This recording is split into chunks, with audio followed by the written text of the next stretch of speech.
আমরা শিশু, আমরা ছোট, আমরা কচি প্রাণ, আলোর পথে চলতে সদা জানাই আহ্বান। আমরা শিশু, আমরা ছোট, আমরা কচি প্রাণ, আলোর পথে চলতে সদা জানাই আহ্বান। আমরা শিশু, আমরা ছোট, আমরা কচি প্রাণ, আলোর পথে চলতে সদা জানাই আহ্বান। আদর সোহাগ দাও আমাদের নিপুণ ভালোবেসে, চোখের কোণে স্বপ্নগুলো উঠে যেন হেসে। আজকে যারা এখানে এসেছে, আগামীতে মানে শুধু বৃত্তি পাবে না, তারা এখানে এসে বক্তব্য দিতে হবে।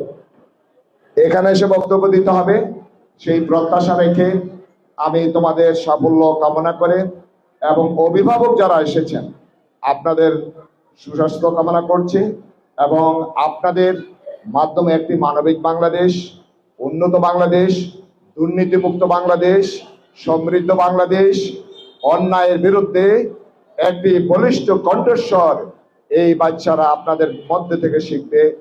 আপনারা সেভাবে নতুন বাংলাদেশের এক একটি শিশুকে সম্ভাবনাময় শিশু হিসেবে, নাগরিক হিসেবে এবং বাংলাদেশের একজন নেতৃত্বের কাতারে নিয়ে আসার জন্য আপনারা উপযুক্ত ভূমিকা পালন করবেন।